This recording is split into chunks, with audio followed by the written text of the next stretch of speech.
bienvenue pour votre nouveau rendez-vous culture. Au programme aujourd'hui, la réalisatrice Cheyenne Caron reviendra sur les annulations de projections et de débats autour de son film L'Apôtre, qui traite de la conversion d'un musulman au christianisme et les différentes difficultés que cela engendre avec sa famille. Puis petit tour du côté de cette école de théâtre à Jaffa qui rassemble des jeunes marginaux aux différences sociales et religieuses, mais au même langage artistique sur les planches. Enfin, direction l'Éthiopie pendant le Tinket, l'épiphanie de l'église orthodoxe éthiopienne qui est la plus vieille église du monde. La célébration se tient chaque année en janvier et offre une magnifique palette de couleurs. Vous verrez ça dans quelques instants.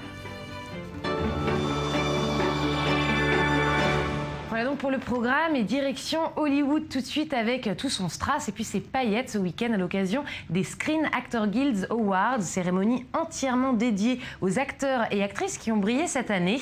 Une soirée qui a été marquée notamment par le triomphe du film Birdman de Alejandro González Iñárritu qui réunit à l'écran Michael Keaton, Edward Norton, Emma Stone, Naomi Watts et Zach Galifianakis. Ça c'est pour le côté cinéma.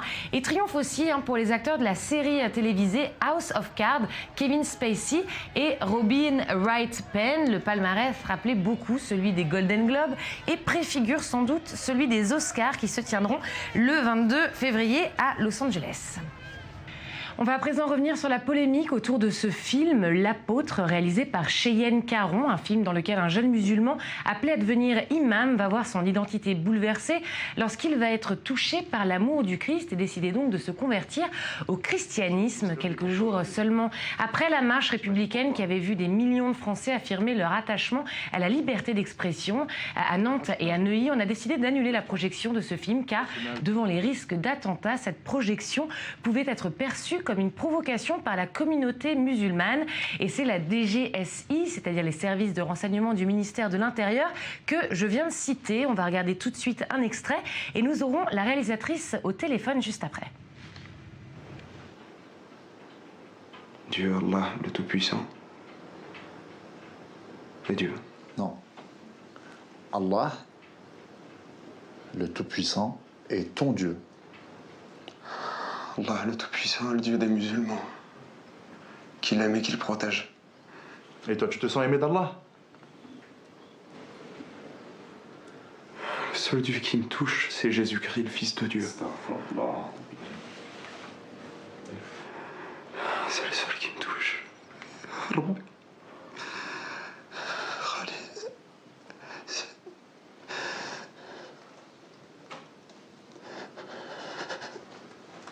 Tu sais ce que ça veut dire pour un musulman que d'abandonner sa religion pour en prendre une autre? Vous allez me rejeter. Pas du tout. On va pas te tourner le dos, Mais Allah, lui, oui. Ouvre grand tes oreilles.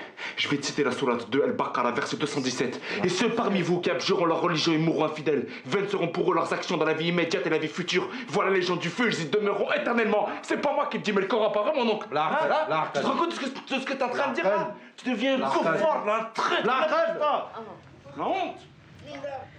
Cheyenne Caron, vous êtes avec nous en ligne depuis Paris. Bonjour et merci. Bonjour. Alors, Merci dites-moi, qu'est-ce qu'il y a de si provoquant dans votre film, selon vous? Vous comprenez qu'il puisse faire peur? Non. Très sincèrement, non, je ne le comprends pas. Je ne le comprends pas parce que c'est un film qui parle de paix, qui parle d'amour du prochain. Qui parle d'une famille musulmane plutôt aisée qui finalement, avec le temps, avec beaucoup de patience, parvient à accepter l'un des leurs qui se convertit, avec bien sûr beaucoup de douleur, mais néanmoins c'est un film, je ne devrais pas le dire, mais c'est un film qui se finit bien. Et puis c'est surtout un film qui a été fait par moi qui suis catholique. Tous mes comédiens pour la plupart étaient musulmans et la mère de famille Nora Krief qui était de confession juive. Ensemble, avec plein de techniciens athées pour la plupart, et ensemble on a vraiment fait un film je crois subtil et assez intelligent sur un fait qui existe, c'est-à-dire de jeunes musulmans ou moins jeunes qui deviennent chrétiens. Et ça a été difficile de les convaincre, justement, de convaincre tout ce monde de raconter l'histoire d'une conversion au christianisme? Non, ça n'a pas été difficile. Enfin, disons que j'ai gardé au casting seulement les comédiens qui acceptaient de me faire confiance et qui acceptaient cette ouverture-là. Et ils sont pour la plupart musulmans, alors engagés dans leur vie parfois personnelle aux côtés de chrétiens ou même de juifs d'ailleurs, vous voyez. Mais donc ce sont quand même des musulmans ouverts au monde. Hein. Mais parfois j'ai eu des difficultés avec certains comédiens, mais je ne les ai pas gardés parce qu'ils étaient trop frileux pour aller dans cette aventure avec moi. Et alors annuler des projections de votre film qui est finalement très faiblement distribué, il faut le rappeler, vous pensez que c'est céder au chantage? Vous avez peut-être l'impression d'être victime? Oui. Ah oui, pour moi, c'est pas un chantage, c'est pire que ça. C'est s'incliner face à la terreur. Vous voyez, parce que le terrorisme, c'est vraiment vouloir imposer la terreur aux gens. Et moi, je trouve que d'être frileux comme ça et de retirer par mesure de précaution les projections, c'est vraiment faire le jeu du terrorisme et c'est leur donner gain de cause. Vous voyez, je pense qu'au contraire, il faudrait ce film peut-être en faire un outil de dialogue dans les écoles, etc. Et surtout ne pas s'incliner, surtout pas. Oui, moi, donc je ne crois pas. Et Quitte à prendre des risques du reste, parce que c'est vrai que Charlie Hebdo, ce qui s'est passé, ou dans le supermarché Cachet, les gens sont morts. Donc il y a des risques. Hein. Moi-même, pour avoir fait ce film, je peux être tuée. Mais il n'y a pas de combat mené sans risque. Et alors il faut que nous, chrétiens, les juifs le font, les musulmans le font aussi à leur manière, nous acceptions de prendre des risques pour mener notre combat. Vous, en général, vos films sont toujours en relation avec votre vécu, votre enfance difficile. Qu'est-ce qui vous a inspiré dans ce film en particulier ? Alors, mon enfance c'est difficile parce que j'ai été pupille de l'État français, j'ai été abandonnée à 3 mois, mais j'ai vécu de très belles choses aussi. Oui. J'ai été recueillie par une famille de France exceptionnelle.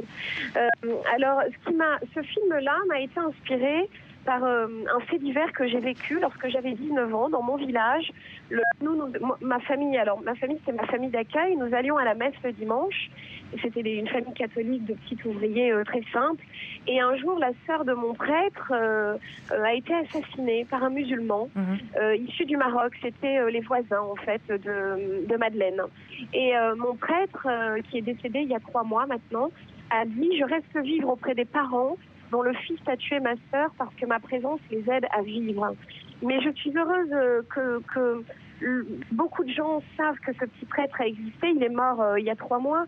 Mais vous voyez, c'est vraiment en France, des saintes personnes comme ça. Moi, j'ai été recueillie par une famille comme ça. Il y en a plein. Et des gens qui sont peut-être parfois un peu naïfs d'ailleurs sur certaines choses. Mais ce sont de très belles personnes. Voilà, je veux que vous le sachiez. Merci beaucoup, Cheyenne, car en tout cas, c'est un très beau film. Je vous remercie d'avoir été avec nous en ligne. Merci à vous. Au revoir. Merci. À suivre, l'épiphanie de l'église orthodoxe éthiopienne, tout en couleurs, et la ville élue ville capitale européenne de la culture. Mais tout de suite, voici nos highlights.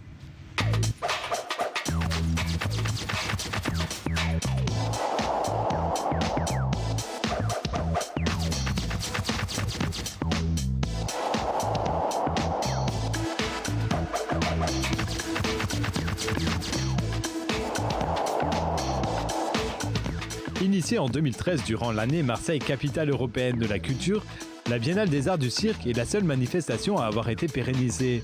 Attention mesdames et messieurs, le spectacle a commencé. Face au Mucem, un village chapiteau a été édifié. Pendant un mois défileront 300 artistes devant 100 000 spectateurs attendus. Les petits comme les grands s'émerveilleront devant 260 représentations, dont un tiers en première mondiale. Drôles, inattendues, émouvantes, fascinantes. Pressez-vous à Marseille qui devient le temps d'un mois la capitale européenne des arts du cirque. Nous partons à présent pour l'Éthiopie où se tient chaque année le Timket, l'épiphanie de l'église orthodoxe éthiopienne. Addis Abeba, Israël, Sud-Soudan. Ici et là, cette fête oscille entre tradition et modernité et réconcilie Éthiopiens, Érythréens et Sud-Soudanais. C'est un sujet de David Combin. C'est l'une des fêtes les plus importantes du calendrier éthiopien. Le Timkat, qui a lieu tous les ans le 19 janvier, coïncide avec l'épiphanie, mais elle célèbre aussi le baptême de Jésus. Extrêmement coloré, c'était aussi un rendez-vous incontournable des passionnés de la photo. C'est au cours de cette fête que sont exhibés les tableaux ou les guéhèzes, des répliques des tables de la loi. Les tablettes sont la manifestation de la religion. Les tablettes représentent l'arche d'alliance de Moïse. Chaque église a sa réplique et nous serons bénis par elles quand elles sortent pour Timket chaque année. Ce sont les paroles de Dieu qui sont écrites dessus. Avec des racines remontant au IVe siècle après Jésus-Christ, l'église orthodoxe éthiopienne est considérée comme l'une des plus anciennes au monde. Le Timkat est donc une célébration millénaire.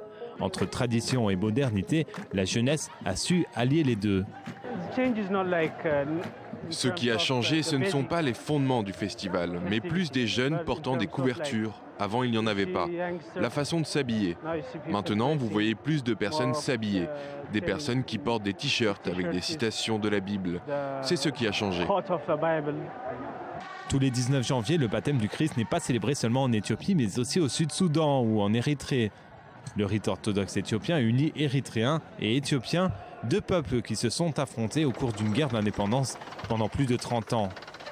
En Israël, où réside à la fois une communauté chrétienne éthiopienne et de nombreux émigrés érythréens, le Timkat prend une dimension encore plus profonde et devient l'occasion pour ceux-ci de se retrouver et de prier ensemble. C'est sur les rives du Jourdain et en particulier à Kasser Al-Yaoud, non loin de Jéricho, où selon la tradition, Jésus-Christ aurait été baptisé. Un site sacré important qui chaque année accueille donc des célébrations religieuses et des chrétiens du monde entier qui viennent s'y faire baptiser. À quelques milliers de kilomètres de la Corne de l'Afrique, c'est donc sur les rives du Jourdain que le message prêché par Jésus d'amour envers son prochain prend un sens encore plus spirituel.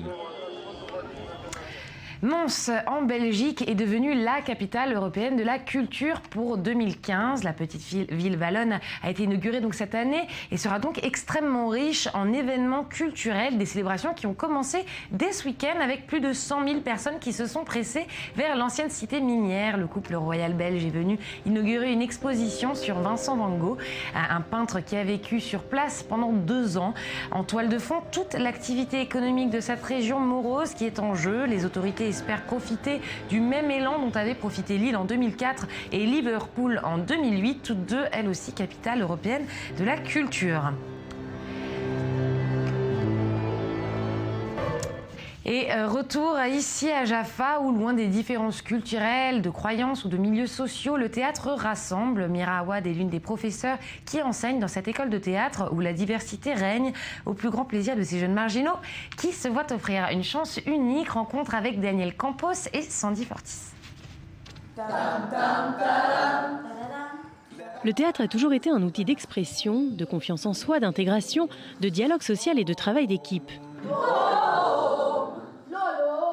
Et pour enseigner cet art, tout en gérant les conflits, l'émotion et l'empathie, Mira Awad, chanteuse, actrice, compositrice et militante, est sans l'ombre d'un doute la personne parfaite pour le job. Je suis très heureuse de donner une chance à ces jeunes, une chance qu'ils n'auraient pas eue autrement. D'un père palestinien et d'une mère bulgare, Mira Awad, qui a grandi en Galilée dans le nord d'Israël, s'est toujours sentie comme appartenant à plusieurs mondes à la fois.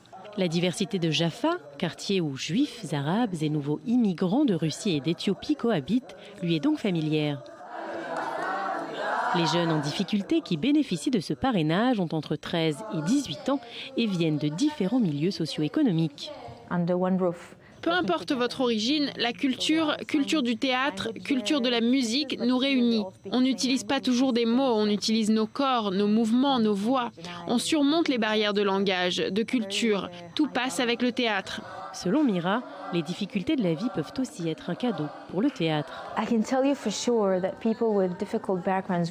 Les personnes qui viennent de milieux défavorisés et qui réussissent prouvent qu'ils sont plus forts que les autres. Quand on est en compétition avec des personnes pour qui c'est plus facile, il faut être bien plus fort, plus talentueux, plus dévoué. En réussissant, ces jeunes en difficulté montrent bien qu'ils ont tout ça. Plus particulièrement dans le milieu artistique. Vous rencontrez des gens venant de différents milieux, mais l'art pousse les jeunes à se dépasser et à relever des défis. Le théâtre, situé en plein Jaffa, propose une formation intensive d'écriture, de mise en scène, de comédie, de création de costumes et de masques, ainsi que de son et de lumière. Ils sont ici pour nous apprendre. Ils sont très sérieux et ils nous donnent leur maximum. Ce projet permet à ces jeunes marginalisés d'avoir une scène pour être vus et entendus, mais aussi de s'intégrer dans la société grâce aux outils qu'ils ont reçus. C'est cool que des célébrités viennent pour nous enseigner tout ça, mais le plus important, c'est surtout qu'ils le font sincèrement. Ils nous donnent tout leur cœur. Mais pour certains de ces jeunes, la comédie signifie bien plus qu'une simple activité extrascolaire. J'ai beaucoup appris d'eux. Je peux m'en servir pour mon jeu d'acteur, mais aussi dans ma vie de tous les jours. Le programme intensif dure 2 ans. Quant à son résultat, on l'observera sans doute au cinéma ou sur scène dans un futur proche. Et c'est tout ce qu'on leur souhaite. Voilà, c'est la fin de notre Culture Mag. Restez avec nous sur i24 News. L'info reprend tout de suite. Bon retour sur la planète Terre.